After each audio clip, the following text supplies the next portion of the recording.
Hey guys, मैं हूं आपके साथ सचिन विवाड़ और हम पढ़ रहे हैं मेडिवल हिस्ट्री यानी कि मध्यकालीन भारत के इतिहास के बारे में।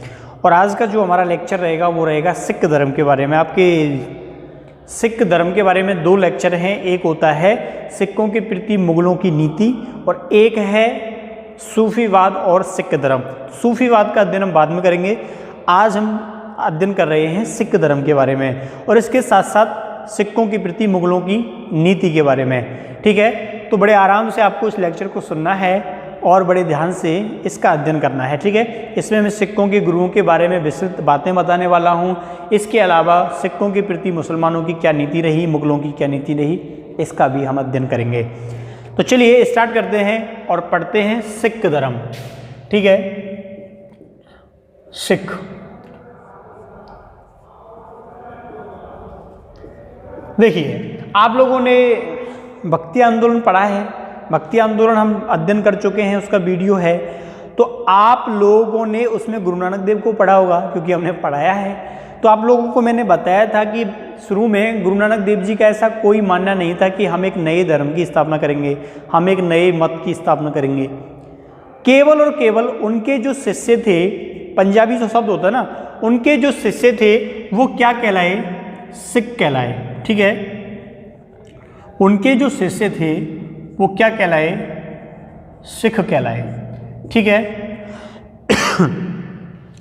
अब उनके शिष्यों को क्या कहा गया? सिख कहा गया। तो सबसे पहला गुरु किसको माना गया है? तो इनके द्वारा गुरु नानक देव को माना गया है। सिख धर्म की स्थापना का श्रेय किसको दिया जाता है? गुरु नानक को दिया जाता है, क्योंकि वास्तव में वो ऐसा चाहते नहीं थे, लेकिन उनकी मृत्यु के बाद ये सारी चीजें कर दी गई थी। तो प्रथम गुरु माना गया गुरु नानक को। अब मैं आप लोगों से इतनी उम्मीद तो कर सकता हूं, क्या उम्मीद कर सकता हूं? इतनी उम्मीद कर सकता हूं कि आप लोगों को 10 गुरुओं के नाम जरूर याद होंगे। ठीक है, एक छोटी सी उम्मीद मैं कर सकता हूं ना आप लोगों से। तो मैंने इससे पहले एक वीडियो था वो बनाया था ट्रिक वाला, क्योंकि बहुत सारे बच्चे कहते हैं उनको ट्रिक से याद होता है। ठीक है, उनका दिमाग ट्रिक से ही काम करता है। तो वो भी मैंने वीडियो बना के अपलोड किया, आप लोग देखोगे तो आपको मिल जाएगा सिखों के 10 गुरुओं को याद करने की ट्रिक। वो भी 1 मिनट में मैंने बताया था, लेकिन मैं आपको यहाँ नॉर्मली बता देता हूँ क्योंकि ये इतनी मुश्किल है नहीं। देखिए, गुरु नानक, दूसरे जो गुरु हुए थे वो गुरु अंगद हुए थे। देखो मैं सीधा नाम लिख रहा हूँ, आप लोग गुरु लगा सकते हो। नंबर जो 3 हुए थे वो क्या हुए थे? अमरदास हुए थे। क्या हुए थे? अमरदास हुए थे। अब अमरदास के ही बिल्कुल साथी रहे कौन? रामदास। तो गुरु रामदास हो गए। देखो आपको 4 तो याद हो गए ना। गुरु नानक जो वर्ड फेमस है, इनको तो आपको याद करने की जरूरत नहीं है, आपको पीट पीट के बुलाने का कहा है तो भी आप इसको नहीं भूलोगे। गुरु नानक के बाद अंगद बने, अंगद के बाद अमरदास बने, क्योंकि अंगद और ऐसे ही अमरदास एक साथ आते हैं दोनों, तो ये भी आपको याद कर लोगे। अंगद के बाद अमरदास, अब ये भी दास और ये भी दास, तो ये कौन से दास बन गए? रामदास बन गए। ठीक है, और 5वें गुरु, इनको सब पूरी दुनिया जानती है, आप लोग बहुत बार नाम सुना होगा, गुरु अर्जुन देव। ठीक है, कौन से गुरु? अर्जुन देव जी के बारे में बात कर रहे हैं। तो अर्जुन देव कौन से गुरु बने? 5वें गुरु बने। ठीक है, अब अर्जुन देव के बाद कौन आए? हरगोविंद आए। ठीक है, कौन आए?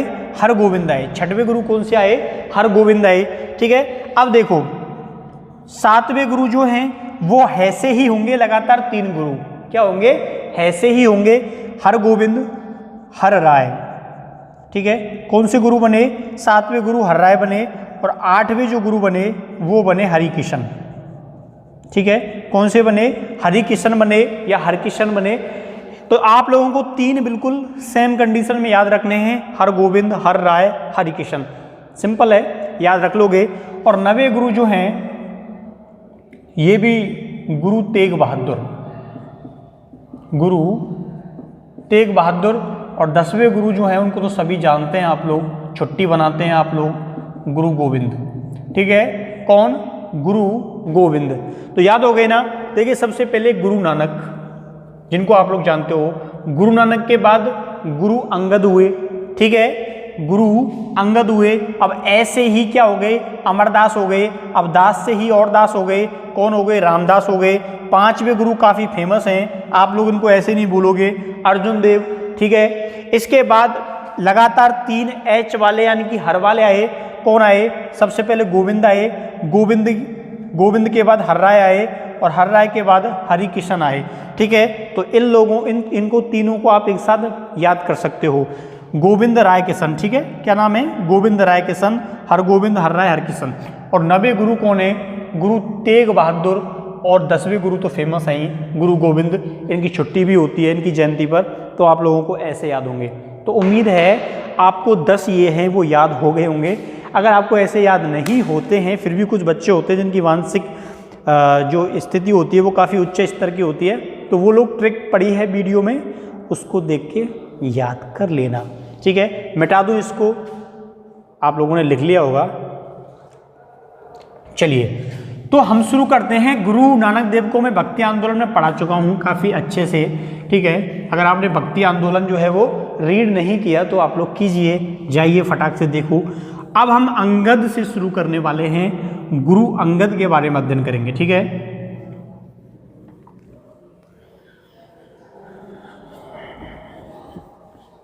देखिए अब आपको यहां पे गुरु नानक के बाद अंगद, किसका अध्ययन करना है? अंगद का अध्ययन करना है। तो अंगद के आगे शब्द जोड़ दीजिए, गुरु अंगद। कौन सा शब्द जोड़ना है? गुरु अंगद शब्द जोड़ना है, ठीक है। और गुरु, आप लोगों को मालूम है कि जो नानक थे वो किसके समय हुए थे?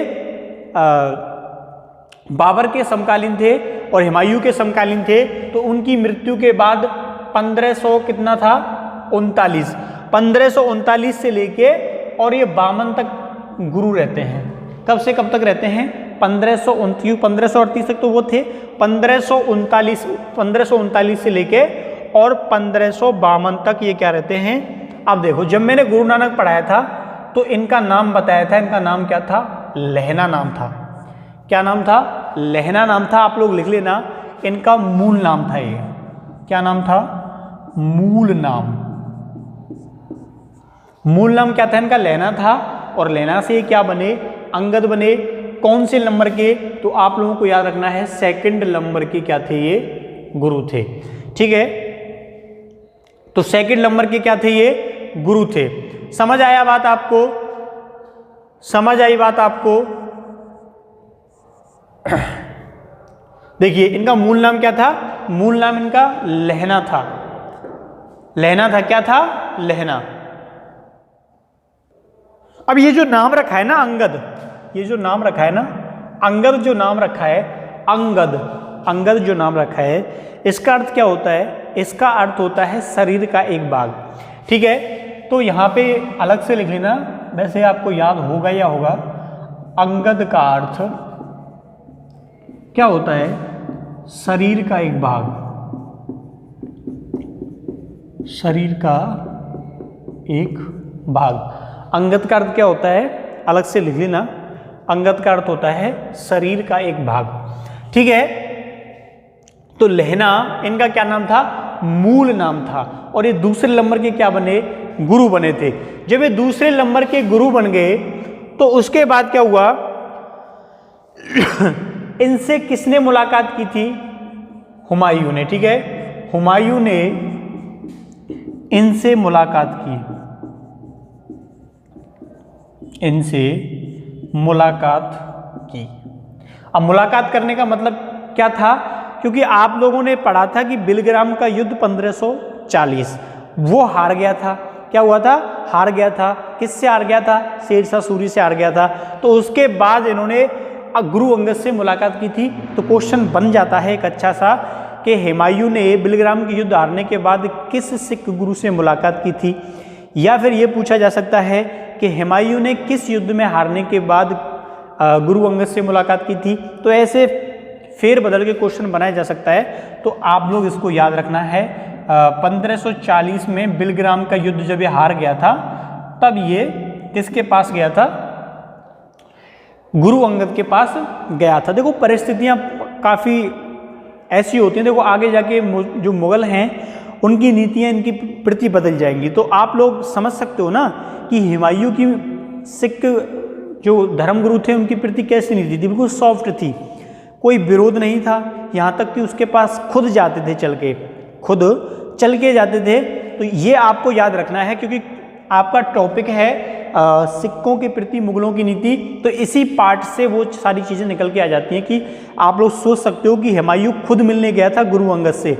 तो ऐसे ही 10 के 10 गुरुओं के बारे में मैं बातें बताता रहूँगा और वहीं से आपका ये पूरा निचोड़ निकल के सामने आ जाएगा कि किस शासक की किसके प्रति कैसी नीति रही थी। ठीक है, तो हुमायूं ने क्या किया, इससे मुलाकात की थी। कब मुलाकात की थी? 1540 के बिलग्राम के युद्ध में हार जाने के बाद मुलाकात की थी। किसने हराया था? तो शेर ने हराया था। कौन से शेर ने? शेरशाह सूरी ने। ठीक है, चलिए थोड़ा सा आगे चलते हैं और आपको याद रखना है कि इन्होंने क्या की थी? गुरुमुखी लिपि की शुरुआत की थी। गुरुमुखी लिपि की शुरुआत की।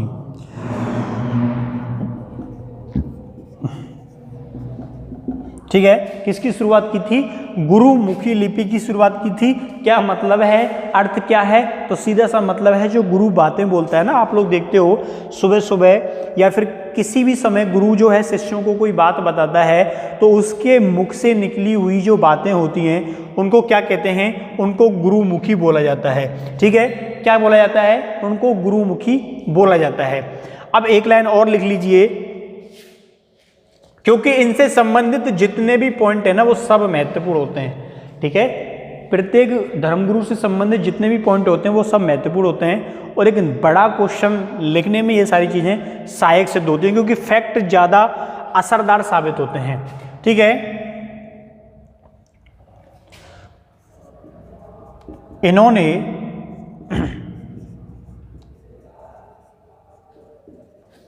सिख धर्म का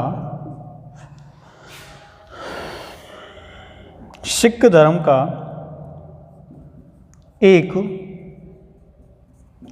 अलग मत के रूप में विकास किया। ठीक है, क्या किया इन्होंने? जो अलग मत है, अलग व्यू है सिख धर्म का, वो प्रतिपादित किया, क्योंकि पहले बहुत सारे लोग इनको हिंदू ही समझते थे।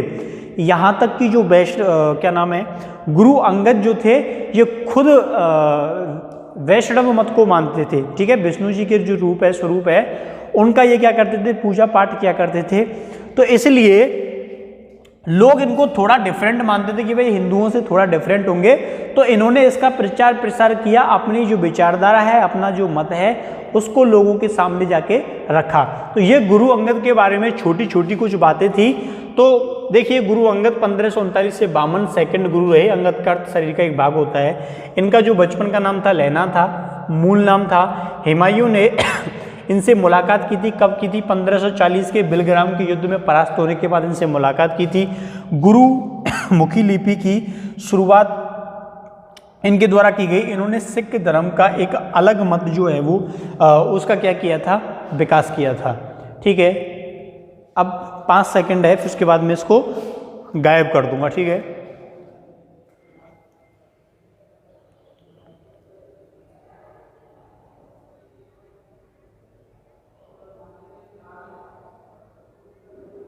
चलिए अब 2 गुरु हो गए, हम अब तीसरे गुरु के बारे में अध्ययन कर रहे हैं। ठीक है, तीसरे गुरु के बारे में क्या कर रहे हैं? अध्ययन कर रहे हैं। कौन से? मैंने अभी बताया था, बताओ कौन से थे तीसरे नंबर के? याद करो। क्या रामदास थे, क्या हरिदास थे, या अमरदास थे? तो तीसरे नंबर के सिख गुरु कौन से थे? तीसरे नंबर के सिख जो गुरु थे उनका नाम क्या था? उनका नाम था अमरदास। ठीक है, अमरदास। कौन से नंबर के गुरु थे? अमरदास थे। और इनका जो मैंने बताया था उनका 52 तक रहा। तो इनका 1552 से लेके 1552 से लेके और 74 तक। ठीक है, 1552 से लेके और 1574 तक इनका क्या रहता है? काल रहता है। अब देखिए, इनके द्वारा सबसे अच्छे अच्छे जो कार्य किए गए वो ये थे कि इन्होंने सती प्रथा और पर्दा प्रथा का क्या किया था, विरोध किया था। सती प्रथा और पर्दा प्रथा का क्या किया था, विरोध किया था। आप लोग सिख जो महिलाएं होती हैं वो पर्दा नहीं करती हैं अक्सर करके, ठीक है। सिख महिलाएं जो होती हैं ये क्या है, इन सारी चीज़ों को नहीं मानती। बात समझ में आ गई आप लोगों को। तो अमरदास जो हैं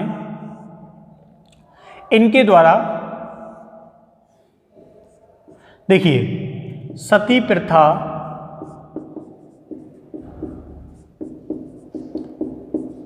और पर्दा प्रथा का विरोध किया गया, विरोध किया गया। बात समझ में आ गई आपको, क्या किया गया, विरोध किया गया। अब देखिए इनके द्वारा जब इसका विरोध किया गया और इन्होंने जो पूर्व में जितने भी गुरु रहे, गुरु नानक हुए, गुरु अंगद हुए, ठीक है, उनकी जो विचारधारा थी, उनकी जो विचारधारा थी उसका क्या किया, संग्रह किया। तो पूर्व गुरुओं की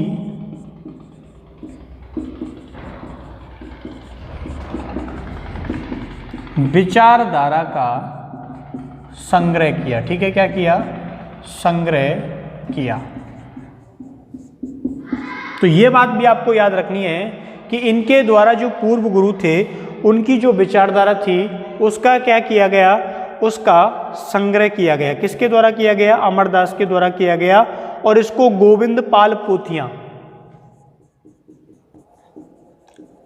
गोविंद पाल पोथियां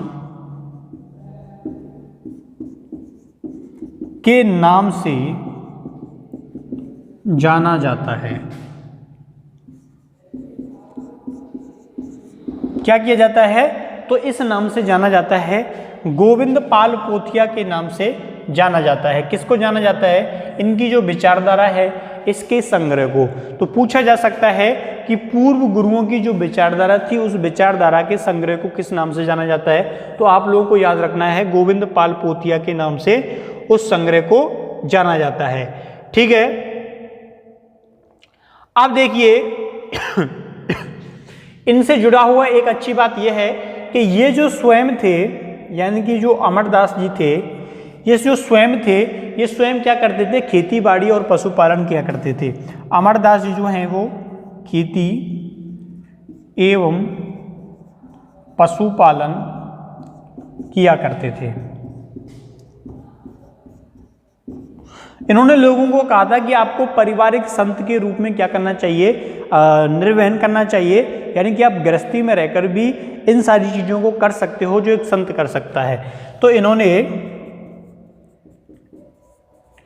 पारिवारिक संत के विचार का समर्थन किया, कि विचार का समर्थन किया। क्या समर्थन किया था, पारिवारिक संत होने की जो विचारधारा थी इसका इनके द्वारा क्या किया गया, समर्थन किया गया, ठीक है। इसके अलावा यहां पे नहीं आएगा ना, यहां पे लिख लो, ठीक है।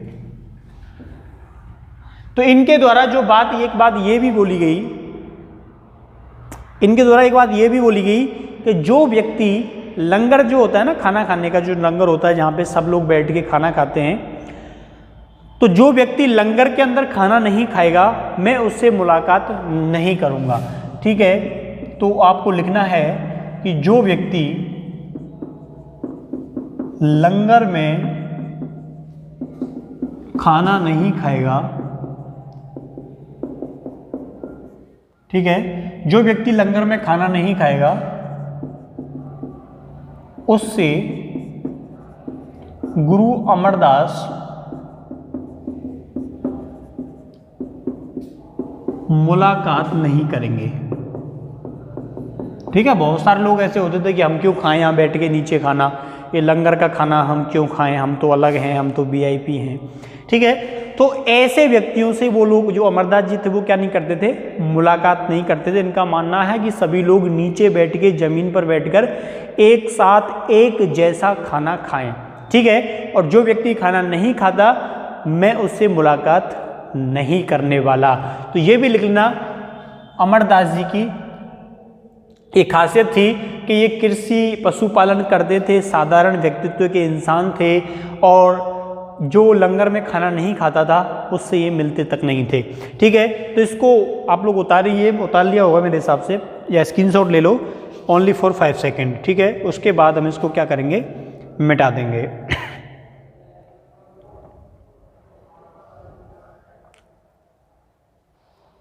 चलिए, तो इनके द्वारा सती प्रथा का क्या किया गया, विरोध किया गया।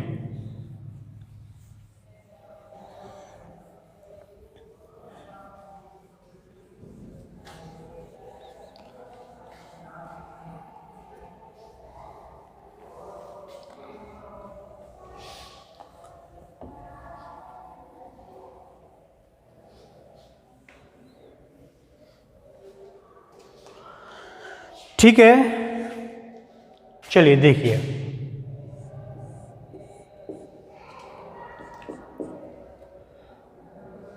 इनके द्वारा लिखिए, इनके द्वारा विवाह पद्धति को आसान बनाया गया। विवाह पद्धति को आसान बनाया गया। ठीक है, इन जो विवाह करने की जो पद्धति होती है उसको इनके द्वारा क्या किया गया, बिल्कुल सरल बनाया गया। आप लोग देखते हो ना सिक्कों के अंदर विवाह कितने इजी और साधारण तरीके से हो जाते हैं। हमारी जैसी जो विवाह पद्धति है कि ज़्यादा टफ है। ठीक है, पता नहीं क्या क्या करना पड़ता है, ये करो वो करो, लगन टीका सिक्का अटर पटर। तो इनके द्वारा, अमरदास जी के द्वारा विवाह पद्धति को क्या किया गया, आसान किया गया। आसान करने के बाद इन्होंने उसके बाद क्या की, गद्दी की स्थापना की थी। अब आप लोग सोचोगे साहब कैसी गद्दी, कौन सी गद्दी, तो इन्होंने गोविंदवाल में, ठीक है, गोविंदवाल, किस गद्दी की बात कर रहा हूं मैं, गोविंदवाल गद्दी की बात कर रहा हूं मैं।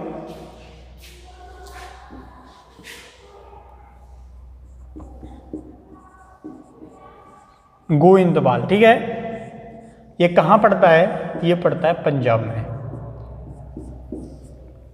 तो गोविंदवाल गद्दी की इनके द्वारा क्या की गई, स्थापना की गई। ये इनकी प्रथम गद्दी थी। तो पूछा जा सकता है कि अमरदास जी के द्वारा प्रथम गद्दी की स्थापना कहाँ की गई, गोविंदवाल पंजाब में की गई। आप लोग टीवी में देखते हो ना, एक गद्दी होती है, वहाँ एक आदमी बैठा रहता है, उस पर ऐसे ऐसे करता रहता है, आप लोग देखते हो ना। तो वो क्या थी, प्रथम गद्दी थी। कहाँ पे थी, गोविंदवाल में थी, पंजाब में थी। इसके अलावा इन्होंने 22 गद्दियों की और स्थापना की थी, 22 गद्दियों की और स्थापना की,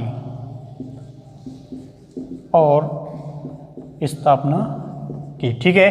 तो ये आप लोग लिख लेना। देखो कई बार मैं खुद देखता हूँ, जब मैं ये वीडियो रिकॉर्ड हो जाते हैं उसके बाद फिर मैं इसको देखता हूँ वापस, तो कई बार ऐसा होता है कि हम बोल तो देते हैं लेकिन वो शब्द लिख नहीं पाते। ठीक है, जैसे एक आपने नोटिस किया था भक्ति आंदोलन के दौरान, ठीक है, तो उस दौरान मैंने एक शब्द लिखा था, क्या शब्द था वो,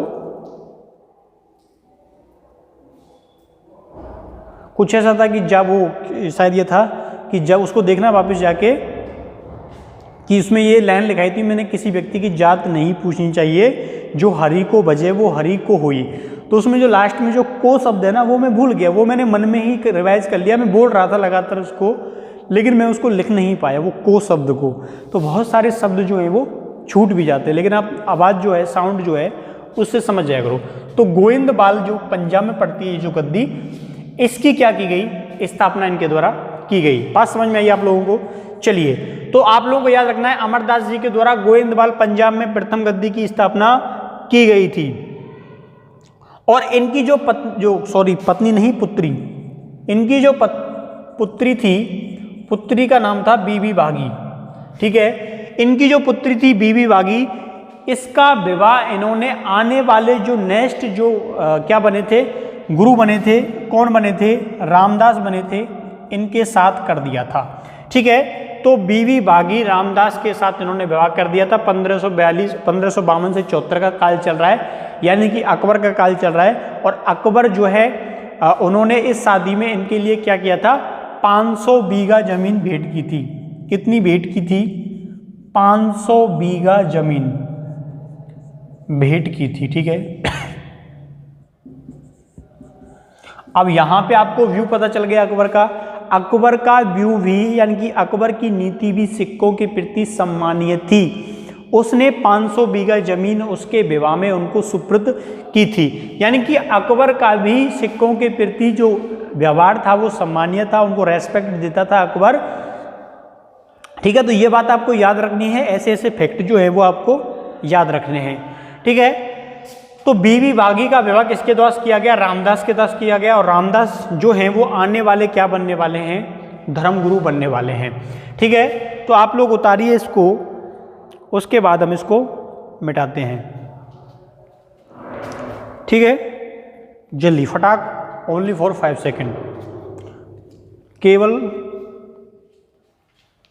कुछ सेकंड में आप इसको उतारो।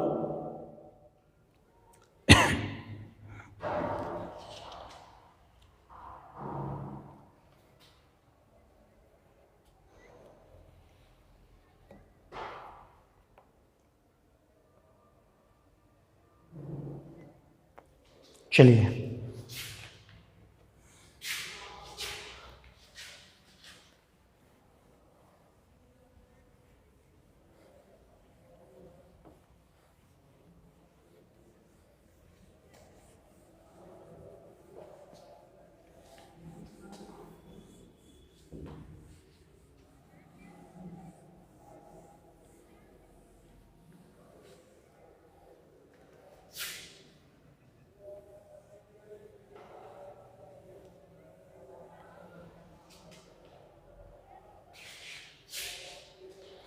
तो ये जो नेक्स्ट वीडियो है ये हम कल बनाएंगे, ठीक है। इससे जो नेक्स्ट वाला वीडियो है, यानी कि रामदास का जो वीडियो है वो हम कल बनाएंगे। तो मिलते हैं कल, यानी कि नेक्स्ट वीडियो में। तब तक के लिए थैंक यू, धन्यवाद, बाय बाय।